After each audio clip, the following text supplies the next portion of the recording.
You're listening to The Whole Truth, a Resources Rising Stars podcast.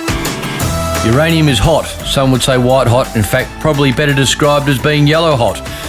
One of the issues with uranium on the ASX is there are very few companies to choose from. And if you have a passion for Australian-based projects, that restricts your choice somewhat severely. DevEx has some prized ground in the Northern Territory. It has a history of high-grade uranium production in a region known as the Alligator River Uranium Province. DevEx is chaired by Tim Goyder, who knows one or two things about making big discoveries in the resources sector. The company has a $120 million market cap, so it's highly leveraged exploration success. This is not greenfields exploration. They already have numerous high-grade intersections from previous drilling campaigns, and they're now looking for extensions of that known mineralisation to establish scale and grade in one of the great high-grade uranium provinces of the world. It's raining in the Northern Territory now, but in the next 4 or 5 weeks, that's expected to go away and drilling will get underway. Brendan Bradley, the Managing Director, has joined me for this great episode of the Whole Truth podcast. He did this recording just before he's about to go over to the Resources Rising Stars conference in Adelaide, where he will be telling the story far and wide to about 300 investors over there. With the drill rigs about to start turning uranium hot and DevEx already having some great intersections, if uranium's your thing, this is well worth a listen.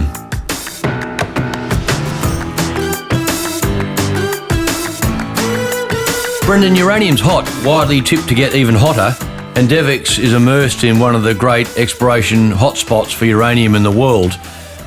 Investors would listen to this and look at what you've done and say, you've got the potential to make them a fortune here. When's it going to happen? Oh, we always hope that the next drill hole is when it's going to happen, Paul. So, we're pretty enthusiastic about our exploration activities and what we've got planned for this year. We are going back up there and we're ready to drill and follow up on the results from last year, in which we've had some spectacular results. And now we're really getting out there with we're planning to have 2 rigs up there in May and start doing that. So when it's going to happen, we're certainly hoping that the first drill hole is when it's going to happen, but it's all about exploration and getting the drill rig out there and getting the meters in the ground. So DevEx has a whopping lump of land in, I suppose, what's loosely referred to as the Alligator River Uranium Province. It's the best analogy, I suppose, for investors is that this area, this region in a uranium context is often likened to the great Athabasca Basin. The Athabasca Basin, try and say that after a couple of beers. The Athabasca Basin of Canada, which is synonymous with very high grade and in some cases a lot of value-creating exploration success for shareholders. In Australia, we often look at the areas around Olympic Dam and the like in South Australia, but that's bulk, lower-grade uranium mineralisation, isn't it? You're after the very rich, high-grade stuff like they have in Canada. Yeah, that's right, Paul. We're looking for the monsters, and there are monsters already up there within the Alligator Rivers Uranium Province, or broadly speaking, what we call the Lower McArthur Basin. There's a lot of direct synergies with the Athabasca Basin, as you mentioned. There's a lot of big deposits and big discoveries coming out of the Athabasca Basin because exploration... You can't say it either. Sometimes. I need to put my tongue out when I say the word Athabasca.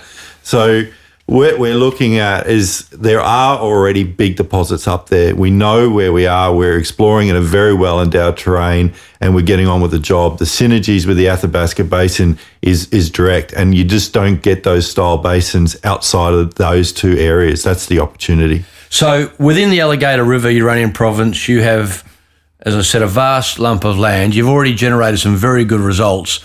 Investors would look at these and say, hey, some of these grades are right up there, but you would have a lot of smoke perhaps, but not the cigar. Oh, look, we are, with some of the last results that we got last year, where we were drilling at some of our prospects, specifically U40 and also north of the old Narblek uranium mine, those results stand out and they are very unique, high-grade hits and at depths that give us a sense that the scale is wide open. So that's naturally where we want those drill rigs to go first. Those intercepts, we want to follow up and see how great and how consistent we can define uranium around those intercepts. Now, it's raining up there a fair bit at the moment. What's your plans? What's the timetable? When do you expect to get some holes in the ground? Look, normally with this wet season, we're seeing and we're planning for the drill rigs to get out there in early May. We're hoping it's going to dry out by then, and that's the plan. We've got 2 rigs ready to go. We've talked to the drillers. We've got them lined up, and the plan is to be out there in May and start drilling at where our best targets are. And it's not greenfields exploration. I mean, there's a very long production history around Nabarlek and around your ground, isn't there? Oh, no, it's definitely brownfields. What we're doing and where we're exploring is naturally within, what explorers like to call the shadow of the head frame. This is an open pit, and what we're doing is exploring around that uranium system. We're getting uranium intercepts, multiple prospects, and we're pursuing those intercepts. So brownfields, it's an advanced project. We've got a major airstrip out there right next to the old Nabarlek uranium mine. There's well-established tracks, there's well-established drill holes that we're following up on. This is not conceptual. This is, here's some uranium hits. What are we going to do next? Well, of course, we're going to drill next to it, and we're going to look to expand it. And some of the ground is actually covered by a mining licence. Is that correct? Yeah, the old Nabarlek uranium mine that was discovered in the 60s and mined in the in the early 1980s. It was a very quick mine, but the mining lease that's in there is still there. That's a great opportunity for us to take advantage of as we drill and as we hopefully discover something significant. That mining lease is sitting there ready to go. And so when this drilling program gets underway, Brendan, you're going to target, as you say, areas around high-grade mineralisation. How much do you need, given the grades of this? You're not looking for you don't need a whopping discovery, do you? Particularly given the current price and the outlook for the price. Yeah, I mean, it always comes down to size and grade for what you need to actually make something material to bring an operation into existence. Nabarlek itself, where we're exploring around, Nabarlek was a 24 million pound. Was mined for 24 million pounds at a grade of just shy of 2%. We're looking for that style of mineralisation. What we're really looking for is the monsters that are nearby, like the Jabilukas to the southwest. It's 20 kilometres, 25 kilometres to the southwest. We're looking in the same rocks and same environment, and we're looking for monsters. We'll take the Nabarlek, but we're really excited about the opportunity to find a Jabiluka-sized deposit, 300 million pounds at a grade of 0.5%. We're on the hunt. The outlook for uranium, as we said, is very strong. I mean, it's the widely held consensus that the price is going up, both rising demand, supply restrictions. There's not many places really in the Western world and so-called Tier 1 locations that you could hope to find an economic uranium deposit, let alone one of these sorts of grades. Yeah, I think it's like all commodities. Grade is king, and what moves operations into existence is not just size, but it's that grade. And so where we are is naturally a high grade uranium province, and similar to the Athabasca Basin, it's able to operations are able to get up and running if you've got the grade and obviously the pounds to support it. And going after low grade, there's opportunities in that nonetheless, but we're on the hunt for high grade because it floats the boat. Tell us about what you've already got, though. I mean, some of these results, as we said, are high grade. Are you really trying to extend what you've got, or you're going into new areas to start again?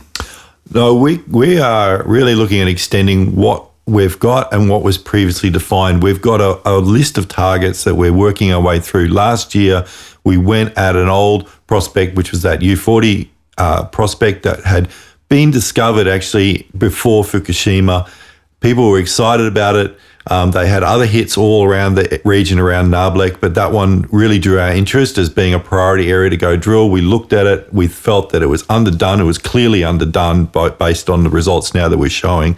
And we've taken it from being a little pinprick uranium discovery back in 2010. The downturn saw no work done on it. We went out there in the last 6 months and we've defined it now over 500 metres and at significant depth, where we're getting significant intercepts at depth. We've just got to keep following our nose with where the uranium intercepts. All of those other intercepts that are out there that we're pursuing, we've got to work our way towards them, but we're naturally looking for the best opportunity to make discovery the fastest way possible. Is technology on your side? I mean, it's been quite some time since there was a major discovery up there. Obviously things have come a long way, particularly finding deposits below cover. Is technology going to help you here and maybe unearth some things that have been previously overlooked? Yeah, look, there are things that we are now applying that have never been applied in the 45 years of history since the discovery of Nabarlek. Last year, we went out there and we did gravity around the mining lease, and we're now seeing these structures, and that's stealing our exploration judgment about where we're going next as far as around the mine site. So we're seeing a lot of identification opportunities just with that one bit of technology. There's other technologies that we're planning to bring to bear on this project this year. We like the fact that there's no silver bullets, but when you start to get a weight of evidence of technology, that creates good tool targets. And you only have to look at the results of what we did north of Nabarlek last year to show the results of what we're going to be doing this year. We've got this suite of things that we need to drill, and then we bring the technology to bear over the top as well. And talk about leverage here and high-grade discoveries, a market cap of about $120 million. The chairman is none other than the well-known Tim Goyder. Tim doesn't do things by halves. He's obviously there for another big win. He's well familiar with what it takes for a big discovery. Given the $120 million market cap, there's plenty of leverage here if you were to strike a Ranger or another Nabarlek.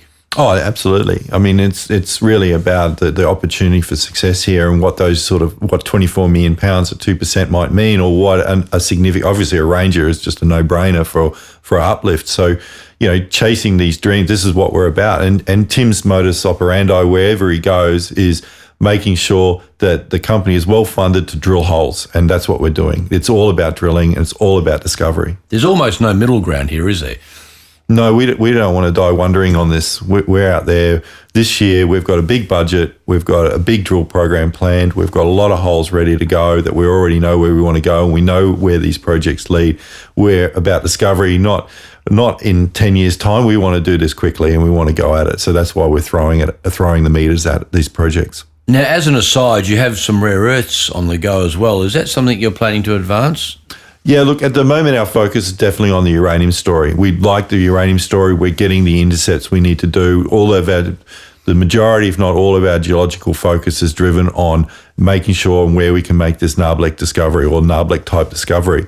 The rare earth projects in Queensland is a very simple story. There's rare earths and clays that are ionic. It's in North Queensland. It's extensive. It's broad. The results of our drilling that we've announced is good. The rare earth market has softened slightly, but we see that as a great opportunity. But right now, this year, our drive is on what we want to do at Nabarlek. So you're 4 or 5 weeks away from the drilling getting started on the uranium, as soon as the rain sort of dries up a bit, and the results will flow pretty fast. I mean, as you say, you're not going to die wondering here. The next 3, 4, 5 months could be rather pivotal, and you would have thought that interest in the stock in the lead up to the start of drilling over the next sort of 4 or 5 weeks will increase.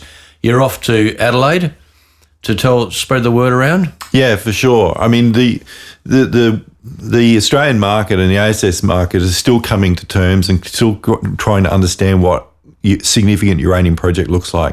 Significant exploration uranium project looks like is not something that people have seen for 15 years due to the downturn. We're getting that message out there. People want to understand what these results mean. What do the drilling intercepts that we have been reporting mean as far as significance around that? So getting that message out there is really important. When you go to Canada and you talk up there following some of the discoveries over the last decade, people understand that a lot more. And so what we need to do is message really well that we're on the hunt for the big ones down here in a similar province that's capable of producing big deposits, already has delivered big deposits, and we're getting the right signs with the drilling results we get, and that's what we're hunting. So you're presenting at the Resources Rising Stars conference later this week in Adelaide. You'll be telling the story that will be the best part of 300 investors in that room.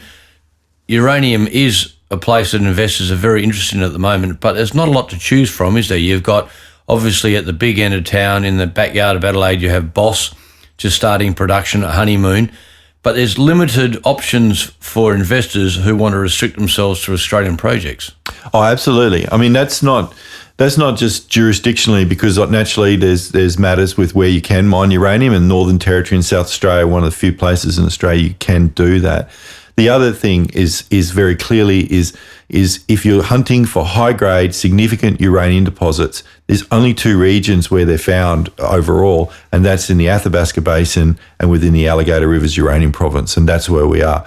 Whereas you go to the Athabasca Basin, Yes, there's a lot of explorers up there, but that's the key, right? There are a lot of explorers up there hunting for the next best thing. When you come down to the Alligator River Uranium Province, there's very short limitations around who and what options you have out there. And then when you look at actually who's out there doing the work, who's actually drilling, who's getting on with the job of making a discovery, DevEx stands very much alone in that sort of category. It's a prized parcel of land you've got, isn't it?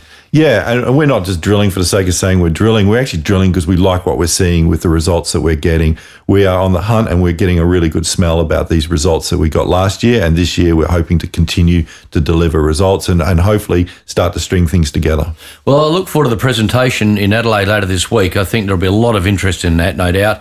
And people will really start to wake up to the idea that you're almost going to be drilling, any tick of the clock next few weeks as the rain comes our way. And you're into it. So it's one for people who are invested in uranium or interested in uranium and want some leverage. You want Australian projects and you're into grade. This ticks every box. So we look forward to the presentation in Adelaide, and we'll chase you up as the assays start coming through.